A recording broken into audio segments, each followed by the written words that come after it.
Dans notre univers urbain, la pollution est devenue un élément perturbateur qui est récurrent. On a un certain nombre de mesures ponctuelles qui sont prises par les autorités, mais on ne peut pas considérer qu'il y ait une action efficace pour lutter contre la pollution, notamment dans nos univers urbains. Ce masque est également bien conçu pour les allergies, notamment au pollen, lorsqu'on se déplace à vélo ou même à pied, en agglomération, en campagne, quel que soit l'endroit. Donc ce masque aura un double usage, un usage à la fois contre la pollution, mais également contre toutes ces particules allergènes. Sa structure est relativement légère, elle est composée d'une première couche en néoprène élastique qui va vous permettre d'ajuster le masque à votre visage. À l'intérieur, on a une couche de filtration, un filtre qui est amovible et qui doit être changé régulièrement, et deux valves qui non seulement permettent de ajuster la couche de filtration, mais qui permettent également d'expulser l'air vicié et toute l'humidité qui peut s'accumuler à l'intérieur du masque. Si vous êtes vélotaffeur et que vous ressentez régulièrement une gêne respiratoire, n'hésitez pas à tester ce genre de matériel qui peut vraiment vous apporter un niveau de confort significatif dans vos déplacements urbains. Pour terminer le panorama, on a sur le dessus du masque une petite couche métallique qui permet d'assurer l'ajustement du masque sur le nez. Nous verrons que cette petite barre métallique a une importance notamment en matière de confort et d'ajustement du masque sur le visage. L'utilisation du masque demande malgré tout une forme d'entretien. Il sera assez aisé de nettoyer la partie supérieure qui est en matière synthétique. On peut facilement passer un coup d'éponge pour nettoyer les salissures. À l'intérieur, la partie filtration devra être changée comme je l'ai dit. Si on regarde les informations du fabricant, il recommande de changer le filtre tous les 30 jours, moyennant un certain nombre de conditions. Pour établir cette période de renouvellement, il se base sur un certain nombre de choses qui sont précisées juste en dessous, des mesures des organisations internationales en matière de pollution, sur l'utilisation d'1 heure par jour et sur une cadence d'expiration d'environ 60 litres par minute. Autant dire que ces paramètres-là ne seront pas forcément les vôtres, et d'autant plus si vous avez une utilisation très modérée. Il faudra donc considérer votre propre usage pour établir un cycle de renouvellement. En effet, en fonction de la pollution de votre zone, il est bien évident que le filtre ne va pas se salir aussi fréquemment que dans une métropole surchargée en polluants. Mais c'est bien l'un des problèmes de ce genre de produit, c'est qu'il n'y a pas de règles particulières et il n'y a surtout pas de témoins qui permettraient de déterminer qu'il faut changer le filtre. Bien entendu, à un moment donné, le filtre va se noircir, mais qui dit qu'on ne peut pas nettoyer le filtre? C'est d'ailleurs très difficile de savoir vraiment comment ce masque doit être entretenu, le fabricant n'étant vraiment pas très précis sur les règles d'utilisation et sur ces critères qu'il évoque dans sa notice.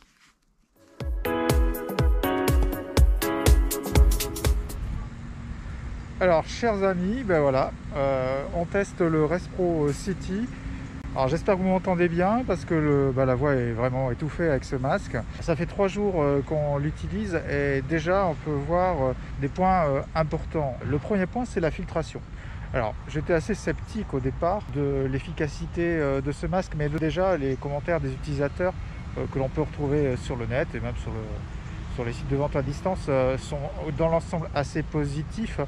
Les premiers pas avec ce masque ont déjà montré qu'il y avait une fonction de filtration bien réelle et qu'on en ressentait les effets très rapidement. J'ai testé sur des trajets d'une demi-heure le matin et puis une demi-heure le soir avec des conditions qui sont ici sur Bordeaux parfois un petit peu différentes selon la période de la journée en termes de pollution. Donc j'ai choisi sur le premier soir un trajet qui reste assez pollué, hein. Les relevés que j'effectue tous les jours sur ce trajet démontrent qu'on a des points vraiment névralgiques de la pollution sur ce trajet-là. Donc c'est le trajet qui passe par les quais de Bordeaux, qui fait une attente devant le conservatoire.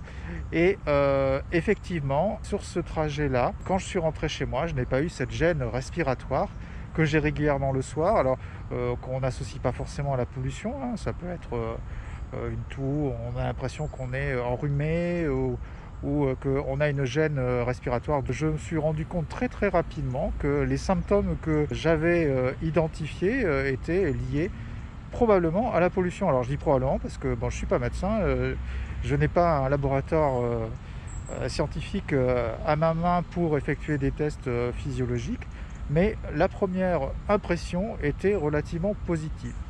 La partie extérieure est en néoprène, on a une barre métallique pour fixer autour du nez, et puis derrière une sangle qui est plutôt élastique avec un scratch. C'est le premier point finalement négatif que je vais relever sur ce produit-là. L'ergonomie générale pour mettre le masque, elle n'est pas terrible. Déjà, on tâtonne un peu pour trouver la bonne façon de le mettre, la position sur le visage. Très vite, on se rend compte qu'en fonction des lunettes de soleil ou des lunettes de vue que l'on a, ça va ou ça va pas. Dans mon cas, c'était un peu compliqué.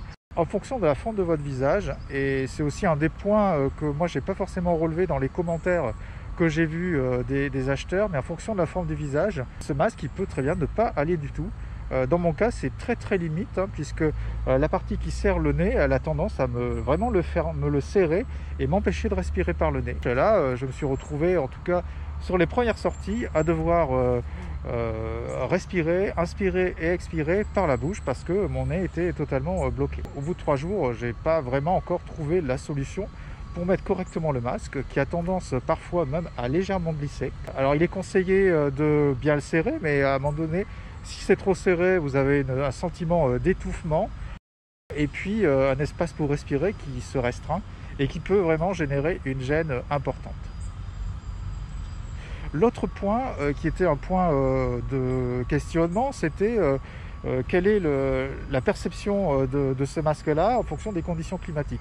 Alors actuellement, en septembre, on a des températures très clémentes et même lundi, on a eu 36 degrés sur Bordeaux.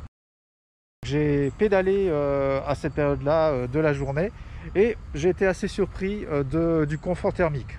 Je m'attendais à vraiment étouffer, à avoir une sudation importante et finalement, comme le flux d'air dans le masque est relativement bon, j'ai pas eu forcément cette sensation d'humidité sur la partie avant. Par contre derrière, effectivement, j'ai sué et le masque derrière était légèrement humide. Enfin, je pense qu'au fil du temps, au fil d'utilisation, et c'est aussi pour ça que Respro conseille de changer la partie filtre du masque toutes les 5 semaines. Alors 5 semaines, c'est pas vraiment 5 semaines, hein, c'est 1 heure par jour pendant 5 semaines. Autant dire que ça vous fait une trentaine d'heures. Ça m'étonne pas du tout, hein, puisque très vite, dans le masque, on commence à avoir une odeur qui s'installe, une odeur de sudation malgré tout, qui devient très vite désagréable.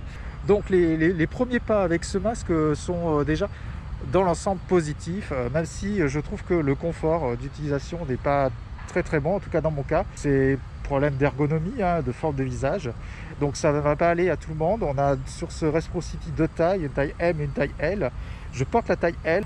J'imagine que des gens qui peuvent avoir un visage un peu plus important, en tout cas un visage rond, risquent d'être forcément gênés par le port de ce masque-là, qui pour moi n'est pas adapté à des grands visages, et c'est plutôt adapté à des petits visages, des visages on va dire féminins, en tout cas des visages fins, des visages d'adolescents, mais en tout cas pour un adulte, ça risque d'être assez difficile de l'utiliser durablement, sans une gêne. Enfin, il y a aussi un point que j'aimerais souligner, c'est cette fameuse barre que l'on a ici au-dessus du nez. Alors c'est un peu la réponse de Respro pour assurer une étanchéité du masque. Donc il y a une petite méthode pour vérifier qu'il est bien positionné, en mettant ses mains sur le côté et en expirant pour vérifier s'il n'y a pas de fuite. Je trouve ça très inconfortable. D'ailleurs, ça rejoint un certain nombre de commentaires que j'ai pu voir sur ce produit-là. Chers amis, on est au 5e jour. Alors, je l'enlève d'un seul coup. Voilà. Voilà, donc c'est le 5e jour de test de notre masque anti-pollution. Lors du point au bout du 3e jour, j'avais mis un certain nombre de doutes déjà par rapport au confort du masque, concernant l'ergonomie. Bon, ça s'est réglé entre hier et aujourd'hui. J'ai enfin trouvé la bonne position pour le masque. Alors, face à l'effort, j'ai essayé de prendre quelques déclivités. Alors à Bordeaux, on n'a pas non plus des masses, mais on a les deux ponts, pont Saint-Jean et pont Chabandelmas. Donc là, la prise d'effort ne provoque pas une gêne particulière. On a effectivement le rythme de la respiration qui augmente légèrement. Alors dans mon cas, j'ai pas eu forcément une gêne particulière. Bon, malgré le temps relativement clément aujourd'hui, il fait assez chaud. On a eu vers midi, je crois, 33 ou 34 degrés, et ce soir il fait à peu près 31 degrés, mais avec un petit vent qui rend finalement le déplacement pas si désagréable que ça. Autre point concernant l'entretien. Alors hier, je l'ai juste légèrement essuyé. On peut le tremper donc dans de l'eau tiède pour éliminer les bactéries et puis tous les miasmes qui se retrouvent sur le filtre. Et puis pour la partie extérieure, avec une éponge ou un linge humide, on peut le nettoyer aussi légèrement. Alors, chers amis, on termine cette première semaine d'utilisation du masque Respro City. Aujourd'hui, j'ai un sentiment qui est malgré tout un petit peu mitigé. Le confort de respiration est plutôt bon, hein, ça il faut le reconnaître. En termes d'ergonomie, j'ai à peu près réussi à trouver la manière de mettre le masque pour qu'il tienne correctement. Bon, il ne faut juste pas parler. Alors là, je suis en train de parler, le masque est en train de descendre légèrement. Tout ça parce que ici, au niveau de la mentonnière, il n'y en a pas. Donc la partie qui est juste en dessous, là, ici, lorsque vous avez un mouvement de mâchoire, notamment lorsqu'on parle, a tendance à faire bouger le masque et du coup à le faire glisser vers le bas. Donc ça c'est un point, mais bon, lorsqu'on fait du vélo, on n'est pas censé parler.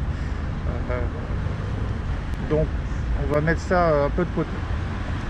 Après, en termes de facilité de respiration. Le premier jour, ça a été un petit peu difficile pour trouver un peu le rythme, pour cadencer correctement la vitesse de déplacement et puis l'effort avec le frein finalement que le masque impose lorsque on respire. Donc ça, au bout de 4 jours à peu près, ça s'est réglé. Pour répondre un peu aux différents commentaires que j'ai trouvé sur le sujet et sur finalement cette gêne respiratoire, sur comment on arrive à respirer, je confirme clairement que respirer par le nez c'est quasiment impossible avec ce masque. J'ai essayé hier de prendre des rythmes d'inspiration par le nez, d'expiration par la bouche. Très vite ça pose problème puisque la petite patte ici qui permet de serrer, finalement de faire l'étanchéité, c'est au choix, soit on respire par le nez et dans ce cas là c'est pas étanche, soit c'est étanche et on peut pas respirer par le nez. Donc voilà pour ça. Finalement, en termes d'effort, j'ai quand même réussi à reprendre le rythme que j'avais auparavant, à regagner finalement cette vitesse moyenne que j'avais perdue en début de test. Hier j'ai repris mon parcours sur la rive droite de Bordeaux avec donc une montée sur le pont Chabandelmas et puis une seconde montée sur le pont Saint-Jean. Pas de soucis particuliers, j'ai même gagné en vitesse par rapport aux semaines précédentes. Bon, c'est probablement parce que j'ai eu des feux qui étaient favorables et qui ont empêché que je m'arrête sur ce parcours là. En termes de confort à l'intérieur du masque, alors là je remets correctement. Concernant le confort à l'intérieur du masque, bon, on a eu cette semaine de très fortes chaleurs. Bon, je vais l'enlever pour parler. On a eu cette semaine de très fortes chaleurs, 34 degrés mesurés. Bon, je n'ai pas trouvé quelque chose qui étouffait vraiment le visage. La chaleur était soutenable. En plus, avec la visière, ça a tendance à faire une sorte de cocon. Malgré tout, l'échange thermique et la promesse d'évacuer la vapeur d'eau, il est garanti. On a nos 2 petites valves qui sont là et qui font leur job. Donc, si on peut retenir le premier bilan de cette première semaine d'utilisation, je vais continuer. Très positif en termes de qualité de respiration, très mitigé sur le confort et l'utilisation sur la durée, puisque à partir du moment où on n'a pas réglé ce problème d'ergonomie, je pense qu'on va être gêné tout le temps. Et à un moment donné, on va l'abandonner et ne plus l'utiliser. Ce qui est dommage parce que le bénéfice pour la santé, et notamment pour la respiration, notre capacité à respirer correctement, il est bien là, et c'est aussi pour ça qu'on utilise ce genre de masque. Donc je vais poursuivre donc la semaine prochaine un peu dans le même rythme en essayant de varier l'intensité de l'effort. Je vais passer dans des zones que je ne pratique pas au quotidien parce que c'est pas forcément mon chemin, et puis elles ne sont pas réputées pour être confortables. Je vais passer par les boulevards la semaine prochaine pour pouvoir voir si l'effet du masque pourrait me conduire à reprendre les boulevards, qui, outre le danger dû à la proximité entre les vélos et les véhicules, cette pollution permanente est vraiment très très gênante pour la respiration, une respiration confortable en tout cas. Voilà les amis, la suite dans quelques secondes pour la suite de la semaine.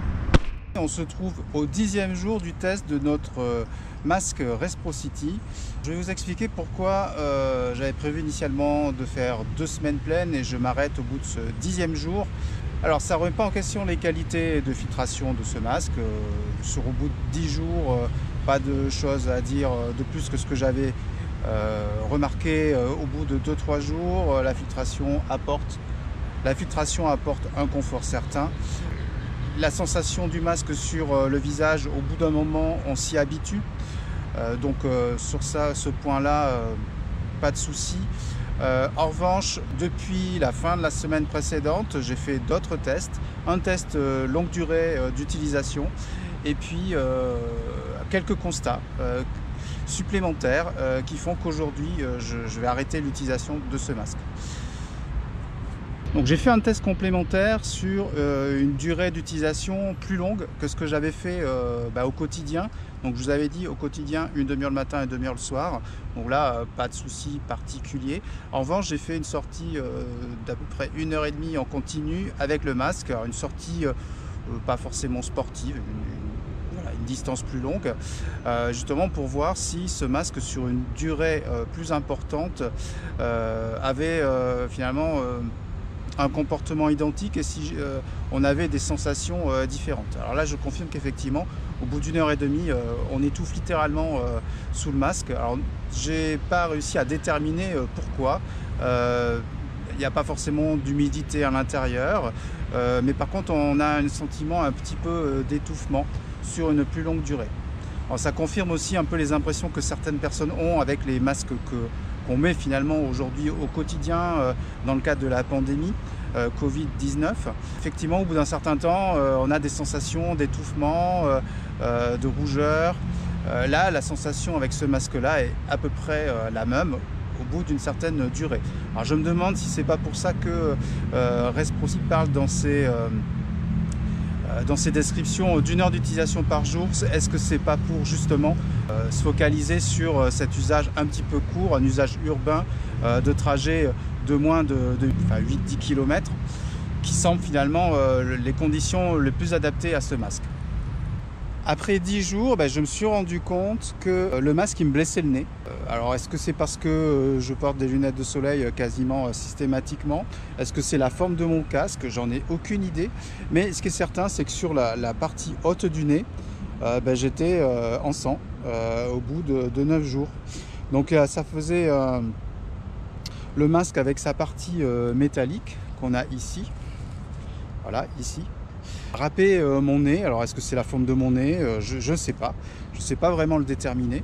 Mais en tout cas, au bout d'un moment, ça me faisait mal.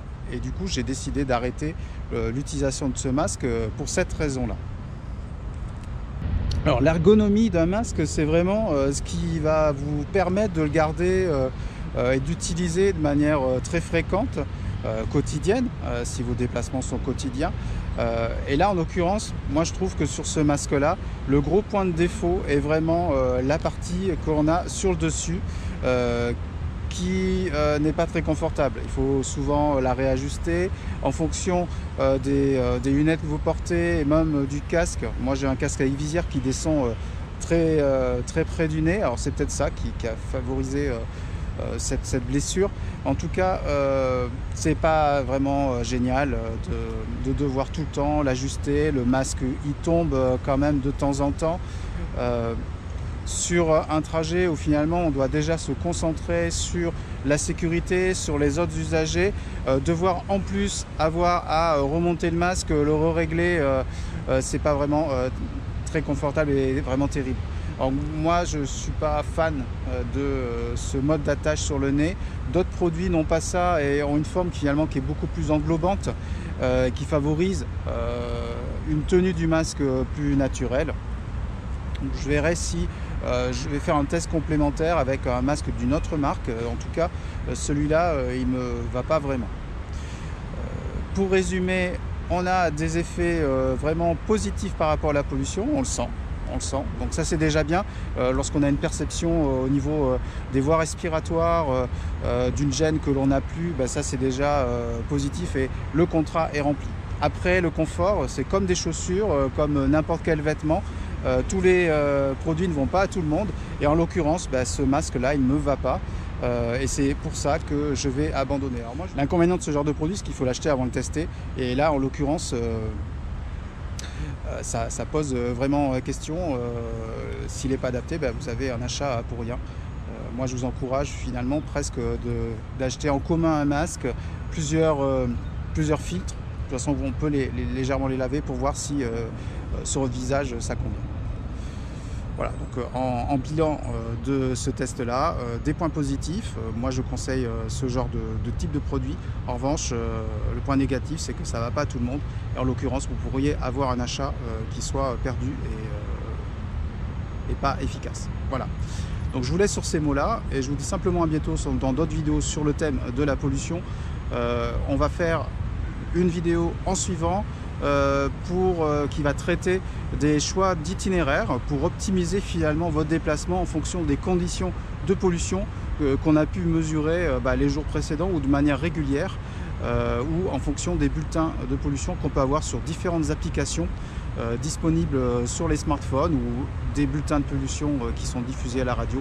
En fonction de ces éléments-là, on va voir qu'on peut ajuster ses déplacements et faire en sorte de trouver le bon compromis entre durée de déplacement et puis impact face à la pollution. Moi je vous dis simplement à bientôt les amis, bye bye.